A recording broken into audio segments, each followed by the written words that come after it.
이제 우리 다 같이 주악에 맞추어 묵도하심으로 주일날 3부 예배를 시작하겠습니다.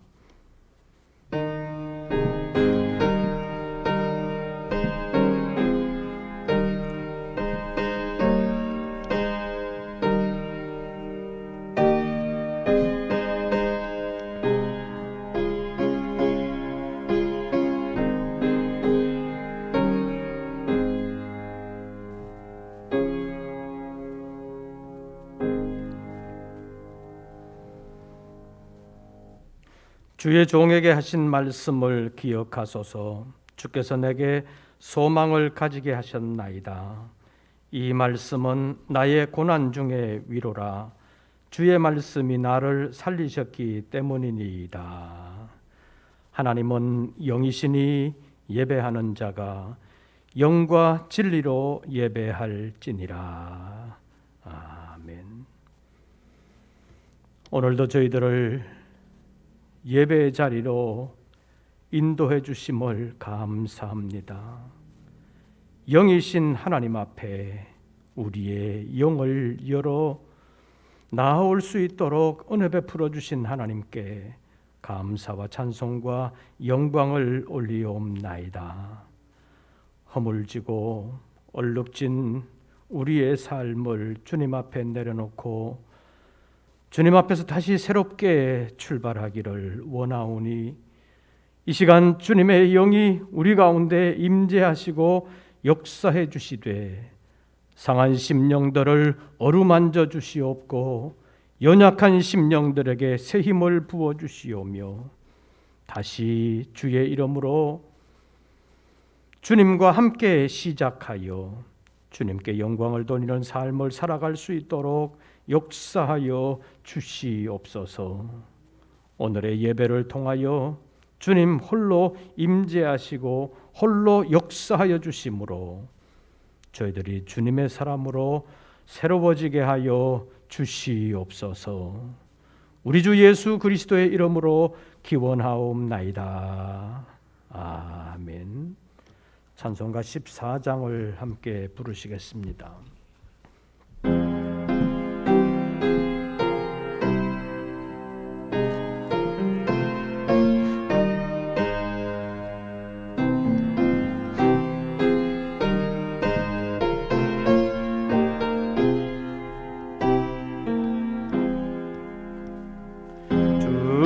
우리 하나님 하늘에 계시니 온 천하 만민 주 앞에 찬송하네. 이 천지 만물도 주 앞에 엎드려 그 거룩하신 이름을 늘 높이네. 주 언약하신 것 끝까지 지키니 저 하늘나라 향하여 곧 가리라. 주 얼굴 배울 때 내 마음이 기쁘고 영원히 주의 영광을 찬양하리. 왕의 왕 되신 주 하늘에 계시니 이 세상 죄악 이기신 그 주 예수. 조천군 천사들 주옹이하고서 불성도 함께 영원히 늘 섬기네.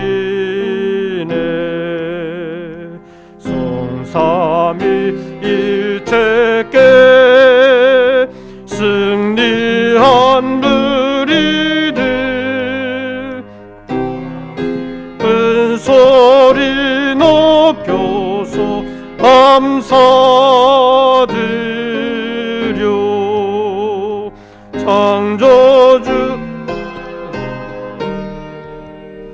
내 주님 되시니 주 앞에 나도 엎드려 경배하네.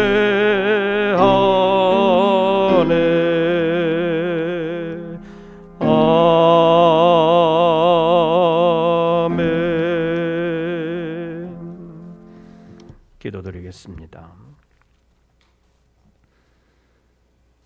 코로나로 인하여 여러 가지 어려움이 있는 가운데서도 먼저는 우리의 생명을 붙들어 주실 뿐만 아니라 나름의 건강을 지켜주셔서 주님 앞에 예배할 수 있도록 인도해 주심을 감사합니다. 특별히 우리의 영을 일깨워 주심으로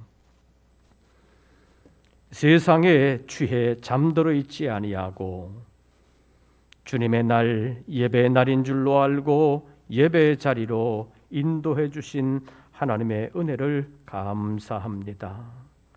그러나 돌아보면 지나간 한 주간 동안에 우리의 여러 가지 불충함과 부족함도 있었습니다.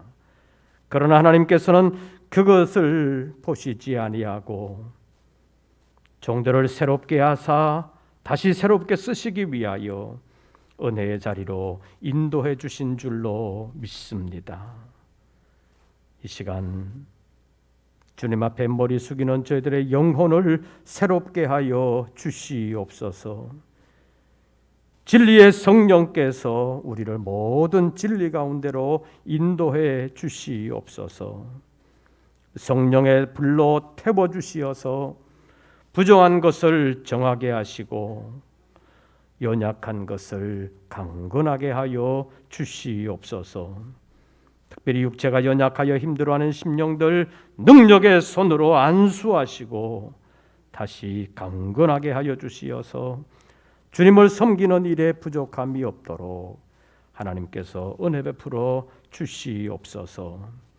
계속되는 코로나 시국 가운데서 모이지 못함으로 인하여 믿음이 약해지고 열심히 식어지는 심령들도 있겠사오니 주님의 영이 강권하여 주심으로 모이기 힘들수록 모이기를 힘쓰고 사모할 수 있는 마음을 주실 뿐만 아니라 더욱더 주님을 찾을 수 있도록 은혜 베풀어 주시옵소서.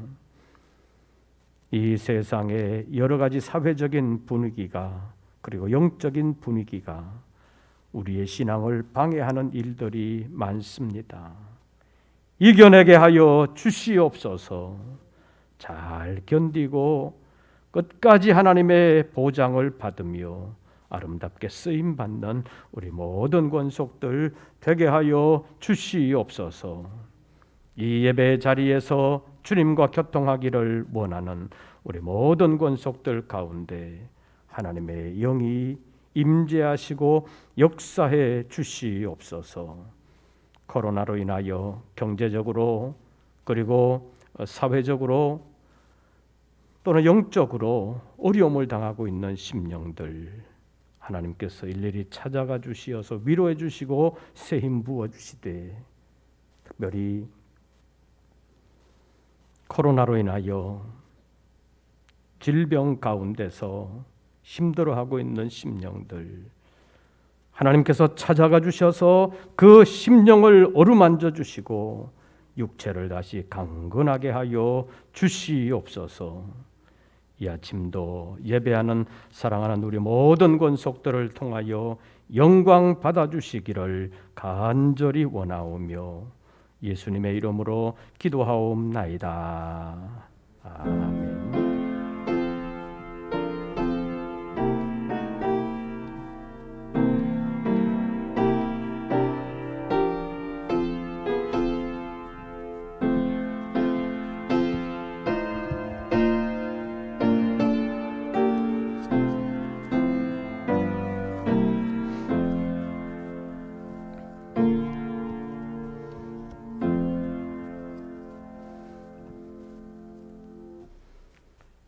오늘 우리에게 주시는 하나님의 말씀을 찾습니다. 요한복음 제6장입니다. 신약성경 요한복음 제6장 제가 가진 성경으로는 신약성경 154쪽 요한복음 제6장 66절부터 71절까지의 말씀, 요한복음 제6장 66절부터 71절까지의 말씀 함께 교독하시겠습니다.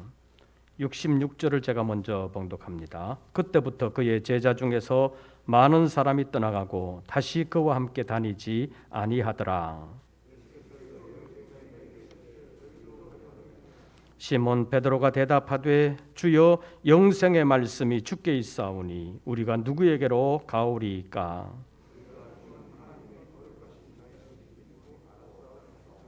예수께서 대답하시되 내가 너희 12를 택하지 아니하였느냐? 그러나 너희 중에 한 사람은 마귀니라 하시니.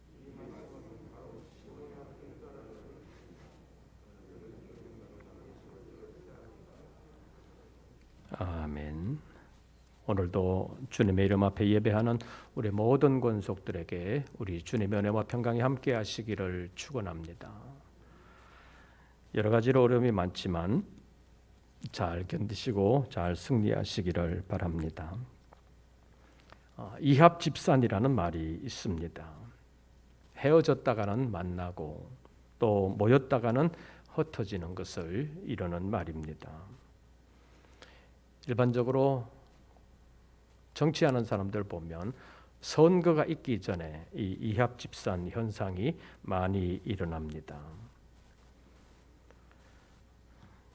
지금 어떻게 보면 선거철이 아니기 때문에 보궐선거가 조금 남아 있긴 하지만 대다수의 선거구에서는 선거가 없지만 정치하는 사람들은 정치적으로 내가 왕따 당하지는 않을까 그런 생각 때문에 어떨 때는 나라를 위해서 반대해야 될 것도 반대하지 못하고 그냥 따라가는 정치인들도 많이 있습니다. 사람은 사회성을 가지고 있기 때문에 혼자 있을 때보다는 다른 사람들과 함께 있을 때 안정감을 느낍니다. 그래서 다른 사람들과 함께 무리를 이루는 것을 좋아합니다. 그래서 어떨 때 보면 목적이 같아서 목적을 같이 하는 사람들이 그 목적을 함께 이루기를 원해서 한 무리가 되는 경우도 있고, 또 어떤 경우에는 취미가 같아서 그 취미 생활을 함께 하기 위해서 함께 모이는 무리들도 있습니다. 여러 가지 다양한 이유로 사람들이 함께 모이는 경향들이 있는데 대체적으로 보면 자기가 좋아하는 것이나 아니면 자기가 유익하다고 생각하는 방향으로 함께 모이는 것을 볼 수가 있습니다.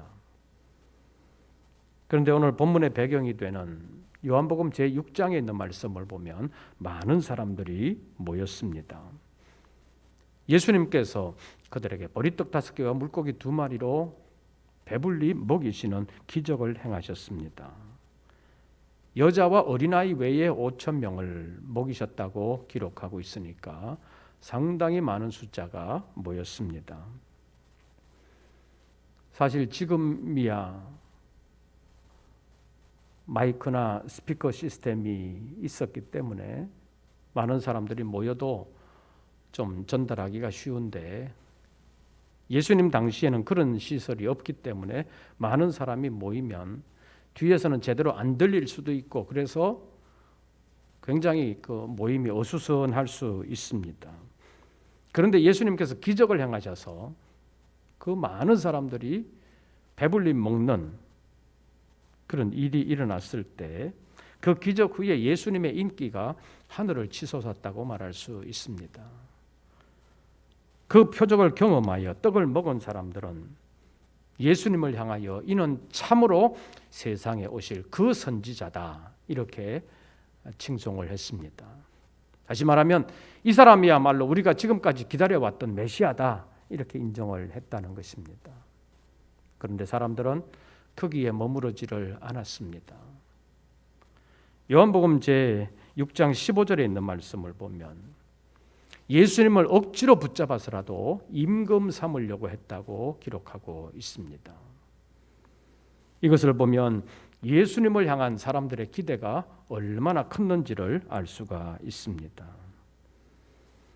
오병이어의 기적을 행한 날 많은 사람들은 예수님의 천국 강론을 듣기 위해서 모였습니다.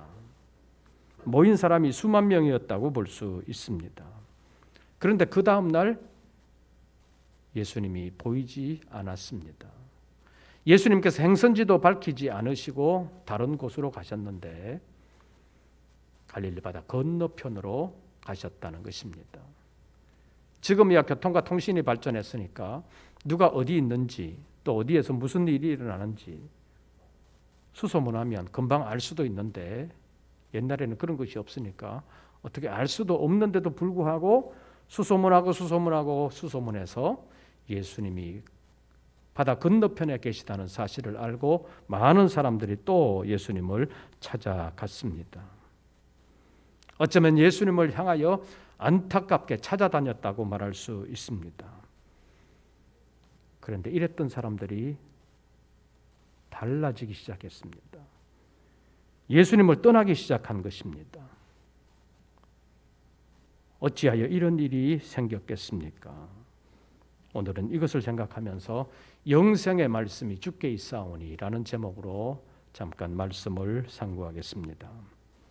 첫째로 우리는 예수님께서 이 땅에 내려오신 궁극적인 목적을 올바르게 알아야 합니다. 예수님께서 이 땅에 오셔서 하신 말씀도 많고 하신 일도 많이 있습니다. 우리는 예수님의 공생애라고 불리는 마지막 3년여의 생애 가운데서 예수님께서 하신 말씀과 하신 일들을 통해서 이 땅에 오신 목적을 알 수 있습니다. 마태복음 제4장에 보면 예수님께서 요단강에서 세례를 받으시고 광야에서 시험을 이기신 후에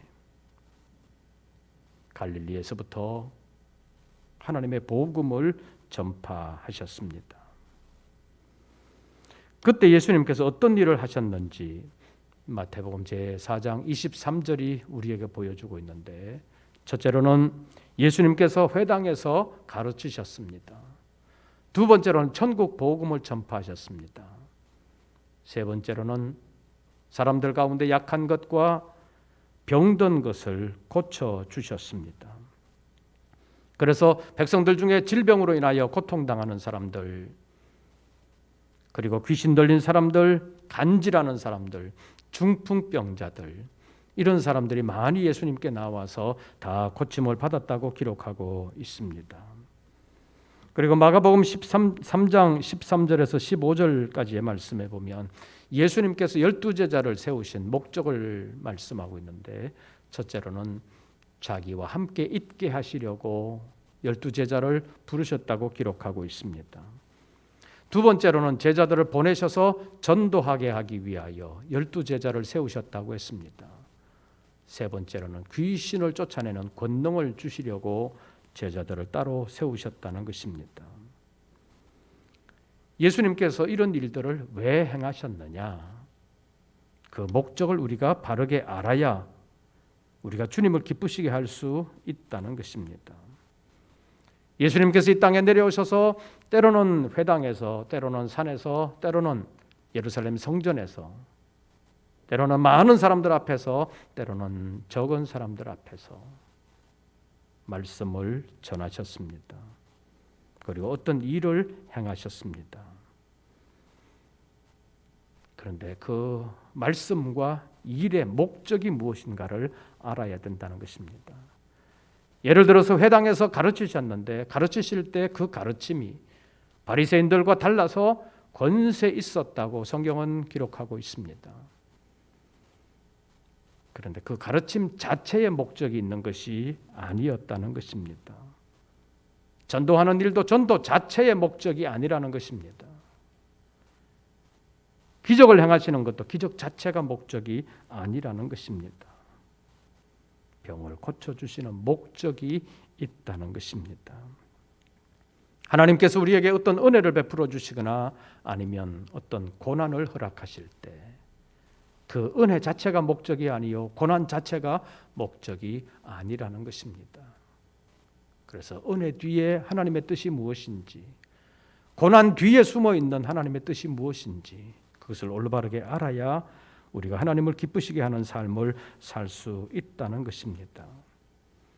오늘 본문과 관련해서 말하면 보리떡 5개와 물고기 2마리로 많은 사람을 먹이셨는데 먹이시는 것 자체가 목적이 아니라는 것입니다. 그런데 사람들은 예수님께서 기적을 행하신 그 목적보다도 기적 자체에 관심이 많았습니다. 먹는 것에 관심이 더 많았다는 것입니다. 그래서 다음 날에 또 떡을 먹을 수 있을까? 그렇게 생각하면서 찾아온 사람들이 많았다는 것입니다. 이 사람들에 대하여 요한복음 6장 26절에서 예수님께서 말씀하시기를 너희가 나를 찾는 것은 표적을 본 까닭이 아니요 떡을 먹고 배부른 까닭이다. 이렇게 말씀하셨습니다. 예수님께서 행하신 그 기적을 하나님의 표적이라고 보았다면 하나님께서 이런 일도 행하시는구나. 왜 행하셨을까? 그것을 생각하면서 하나님께 영광을 돌렸을 텐데 사람들은 그것은 생각하지 아니하고 떡 먹으니까 좋다. 그것만 생각했다는 것입니다. 그래서 찾아온 사람들에게 예수님께서 말씀하셨습니다.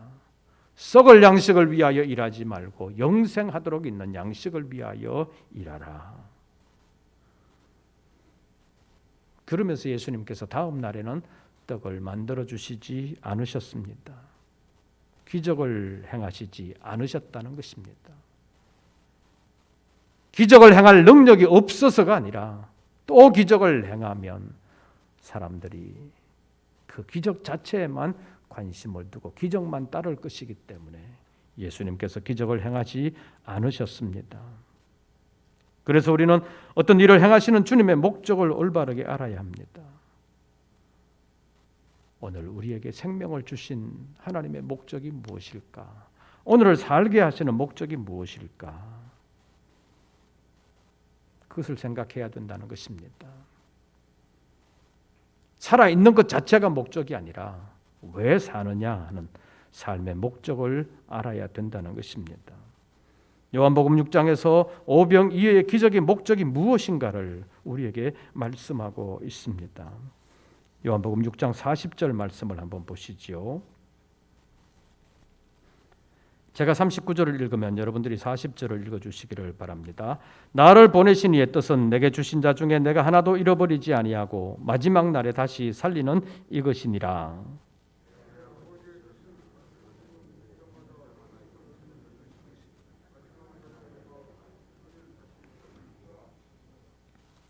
예수님께서 이 땅에 오신 목적은 오병이어의 기적처럼 또는 병을 낫게 하는 기적처럼 귀신을 쫓아내는 기적처럼 기적 자체만을 행하는 것이 목적이 아니라 아들을 보고 믿는 자마다 무엇을 얻는 것이라?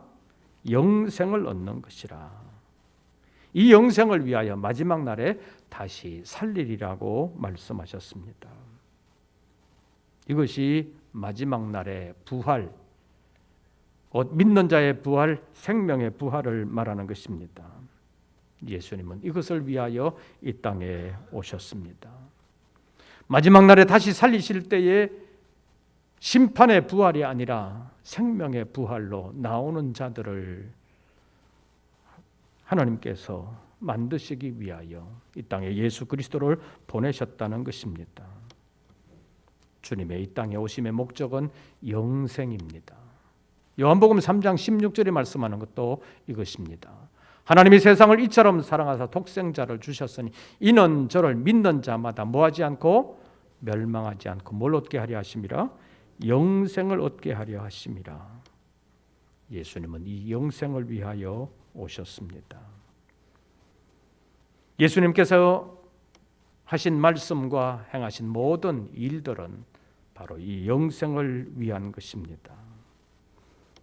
그래서 우리가 이 땅을 살아가면서 예수님께서 우리에게 주시고자 하시는 이 영생을 우리의 삶에 연결해 보면서 나의 이 삶은 영생과 연결되는 것인가? 우리 주님께서 내게 영생 주시기를 원하시는 그 일과 올바르게 연결되는가 하는 것을 살펴보면서 예수님 시대에 예수님을 떠났던 사람들처럼 떡에만, 돈에만, 명예만, 이 땅에서 얻기를 원하는 그 어떤 것에만 관심을 가지지 아니하고 그것을 통해서 하나님의 영생으로 이어지는지를 다시 한번 더 생각하면서 하나님을 기쁘시게 하는 일에 아름답게 쓰임받는 우리 모든 권속들 되시기를 바랍니다. 두 번째로 우리를 영생으로 인도하는 것은 주님의 말씀이라는 것을 기억하고 늘 주님의 말씀에 귀를 기울이는 우리 모든 권속들 되시기를 바랍니다. 육의 것은 우리를 영생으로 인도하지 못한다는 것입니다. 갈라디아서 6장 8절에서 자기 육체를 위하여 심는 자는 육체로부터 썩어질 것을 거두고 성령을 위하여 심는 자는 성령으로부터 영생을 거두리라고 말씀했습니다. 요한복음 6장 63절에서는 살리는 것은 영이니 육은 무익하니라. 내가 너희에게 이런 말은 영이요 생명이니라 라고 말씀하셨습니다. 다시 말하면 예수님께서 어제는 오병이어의 기적으로 사람들에게 떡을 먹이셨지만 그 떡은 사람들로 하여금 영생에 이르지 못하게 하지만 주님의 말씀은 영생으로 이어지게 한다는 것입니다. 예수님께서 기적으로 떡을 먹이시고 병을 고쳐주시고 여러 가지 이적을 행하셨지만 그 기적 자체가 목적이 아니라 우리를 영생으로 인도하기 위한 하나의 과정일 뿐이라는 것을 말씀하는 것입니다. 우리가 가끔은 손가락으로 저기 뭐 그랬을 때 우리가 어떻게 해야 돼요? 이 손가락이 가리키는 저기를 봐야 되잖아요. 그런데 거기는 보지 아니하고 손가락만 보면 안 된다는 것입니다. 그런데 사람들은 예수님께서 하나님의 나라를 가리키셨는데도 불구하고 하나님의 나라는 바라보지 아니하고 손가락만 봤다는 것입니다. 그래서 손가락이 어떻네, 현대식으로 말한다면 뭐 손가락에 매니큐어 발랐네, 뭐 그런 식으로 말하는 것처럼 예수님께서 기적을 행하시면서 또는 어떤 말씀을 주시면서 영생을 위하여 주셨지만 그 영생은 바라보지 아니하고 땅의 과정만 보았다는 것이 당시의 사람들이었습니다. 우리가 지난 주일에 살펴본 것처럼 고린도후서 4장 18절 말씀에 우리가 주목하는 것은 보이는 것이 아니요 보이지 않는 것이니 보이는 것은 잠깐이요 보이지 않는 것은 영원함이라고 말씀했습니다. 그래서 영원하지 않은 이 땅의 것만을 바라보지 아니하고 영원한 것을 바라보아야 된다는 것을 성경이 우리에게 가르쳐 주시고 있습니다. 그러나 사람들은 영생보다는 당장 눈앞에 먹을 것에 관심이 많았습니다. 그래서 사람들은 떡을 주실 때 많이 좋아하고 많은 사람들이 모였었는데 예수님께서 썩을 양식, 떡은 별거 아니다, 유익하지 않다, 아무것도 아니다 그러면서 천국 복음을 말씀하시면서 너희 안에 이 생명이 있어야 된다, 영원한 생명이 있어야 된다, 그것은 나를 통해서만이 너희에게 주어진다, 내가 생명이다, 내 말이 영이요 생명이다, 이런 말씀을 하시니까 사람들은 오늘은 떡을 못 먹겠구나 그렇게 생각하는 거지요. 그런데 핑계의 말을 합니다. 사람들이 듣고 이 말씀은 어렵도다 그렇게 표현합니다. 그렇게 표현하면서 사람들이 예수님을 떠나가게 되었습니다. 요즘식으로 말하면 재미없네.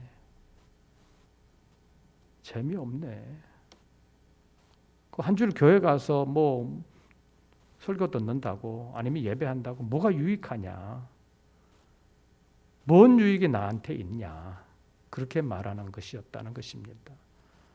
그것을 오늘 요한복음 6장에서는 사람들이 그 말씀은 어렵다 그렇게 핑계대면서 떠나가기 시작했습니다. 66절 보십시오.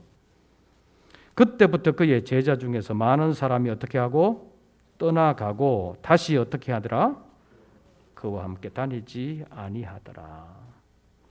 예수님 앞에 찾아 나온 목적이 달랐기 때문에 사람들이 떠나가고 다시는 예수님께로 나오지 않았다는 것입니다. 그래서 많은 사람들이 떠나갔을 때 예수님께서 제자들에게 물으십니다. 67절 예수께서 12 제자에게 이르시되 너희도 가려느냐? 이 질문에 대한 시몬 베드로의 대답이 68절입니다. 68절 다 같이 읽습니다. 시몬 베드로가 대답하되 주여 영생의 말씀이 주께 있사오니 우리가 누구에게로 가오리이까? 이어서 69절 다 같이 읽습니다.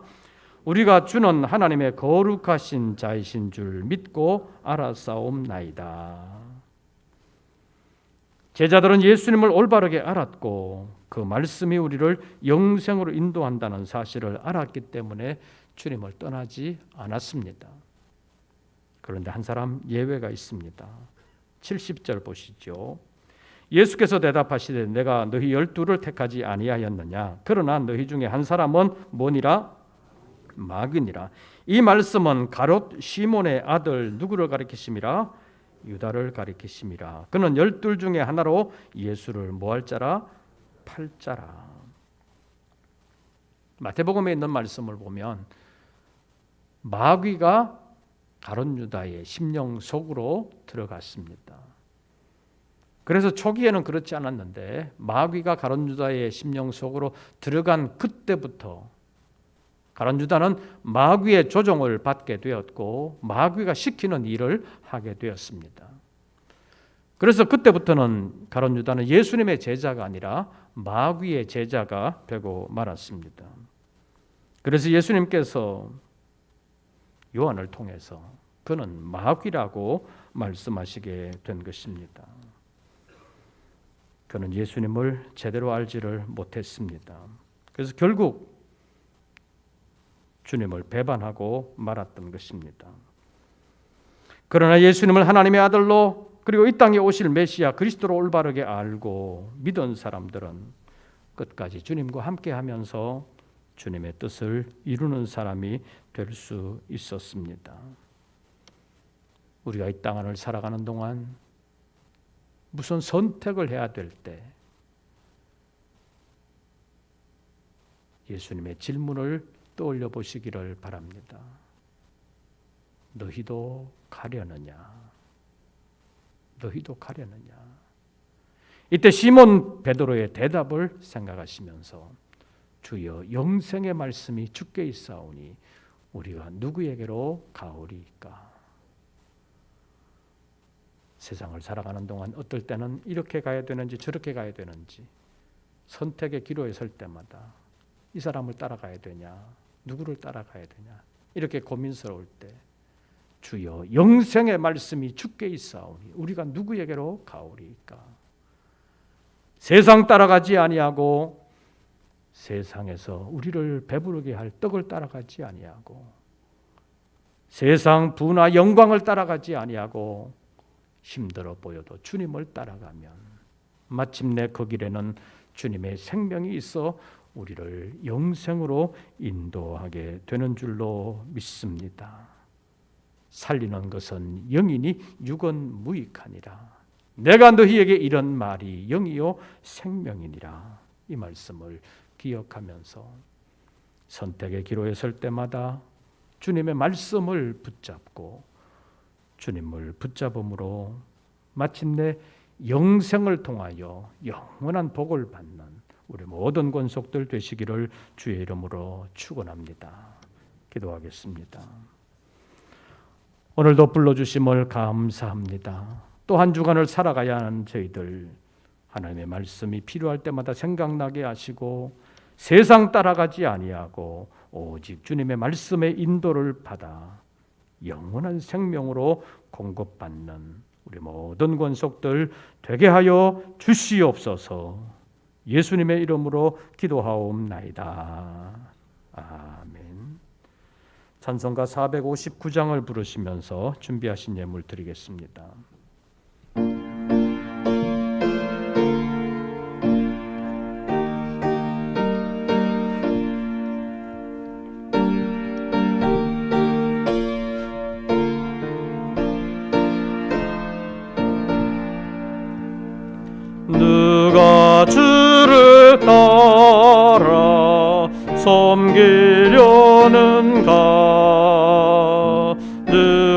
내가 죄를 떠나 주만 따를까 누가 주를 섬겨 남을 구할까 누가 주의 뒤를 따라가려나 부르심을 받아 주의 은혜로 주를 따라가네 주만 따르네 세상 영광 위에 따름 아니요 그 신사랑 이내 주만 따르고 주가 내려 주신 힘입어 주의 뒤를 따라 힘써 일하네 부르심을 받아 주의 은혜로 주를 따라가네 주만 따르네 환난 핍박 많고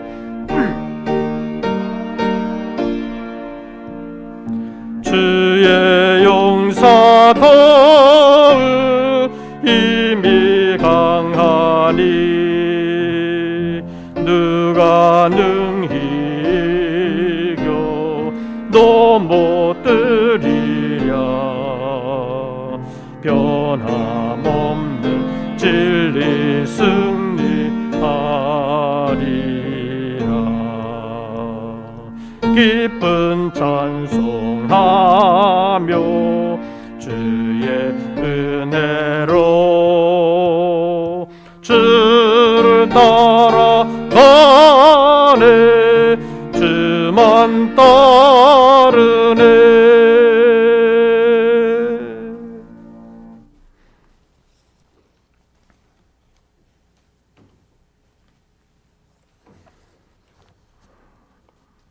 오늘 새로 등록하신 분이 있어 잠깐 소개하겠습니다. 이남진 씨 어디 계시나요? 네. 우리 박수로 환영하겠습니다. 예배를 마친 후에 교회 안내를 잘 받아주시기를 바랍니다. 기도하겠습니다. 오늘도 주님의 전을 찾으며 정성으로 주님 앞에 예물을 올렸습니다. 열심히 수고한 소득의 11조를 주님 앞에 올리며 삶의 전폭을 주님께 맡깁니다. 내가 수고할지라도 수고의 결과까지 책임질 수 없는 것을 아시는 주님, 사랑하는 종들의 모든 삶의 현장에 함께하여 주시되 수고하는 것이 헛수고되지 아니하도록 지켜주시옵소서. 어려운 시대를 만났습니다.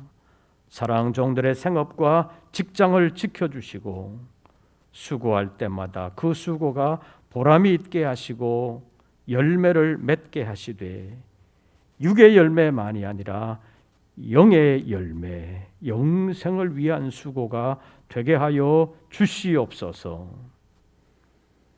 여러 가지로 어려운 시대에 불평과 불만, 책임 전가가 횡행하는 이 시대 가운데서도 하나님의 은혜를 발견하고 감사하는 심령들 하나님께서 일일이 기억하여 주사 감사할 일들이 더 많아지게 하시고 오늘의 감사를 통하여 내일의 감사를 복으로 받으며 이 땅에서의 감사를 통하여 하나님의 나라에서의 감사로 보장을 받는 우리 모든 권속들 되게 하여 주시옵소서.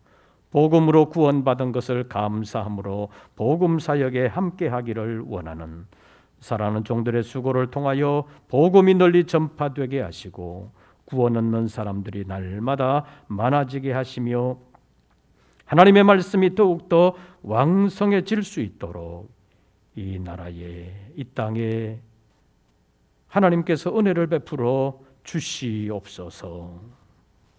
저희들 다시 세상으로 나아갑니다. 세상 분위기 때문에 위축되지 아니하고 한 주간을 말씀 붙들고 살게 하시며 주여 영생의 말씀이 주께 있사오니 우리가 누구에게로 가오리까 하는 시몬 베드로의 대답이 우리의 가는 길이 되게 하여 주시옵소서.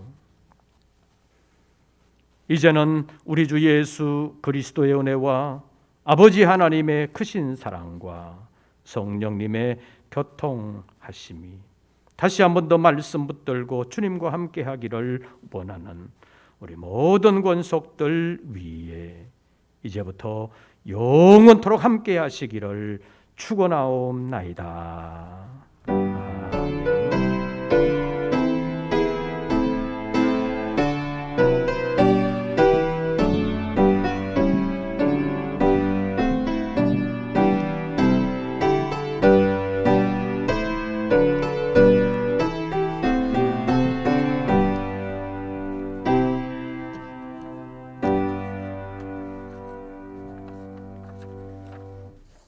광고 말씀을 드리겠습니다. 정부의 사회적 거리두기 정책이 다음 주까지는 2단계로 정해져 있습니다. 그래서 다음 주까지는 전체 좌석수의 20% 범위 내에서 지금처럼 1, 2, 3부로 예배를 드리게 됩니다. 그리고 송구영신 예배 때 나눠드리지 못했던 약속의 말씀 카드를 오늘 예배 후에 나가실 때 드리도록 하겠습니다. 양쪽 출입구에서 받아가시기를 바랍니다. 그리고 문자를 받으셨을 텐데 초상이 났습니다. 제4여전도의 정성숙 집사님 어머님이 돌아가셨습니다. 김영복 집사님이 장모상을 당하신 것입니다. 오늘 오후 4시에 문상을 위하여 출발하게 됩니다. 저는 노회 일로 합병 예배가 있어서 오전 예배 마치고 바로 다녀올 것이기 때문에 함께 출발하지를 못합니다. 오후 4시 30분에 출발한다고 하니까 장례식장은 남양주시 화도라고 합니다. 이 코로나 시기이기 때문에 여러분들도 조심하면서 잘 다녀오시기를 바랍니다. 새로운 한 주간 주 안에서 평안하시고 승리하시기를 빕니다. 이것으로서 3부 예배를 모두 마치겠습니다.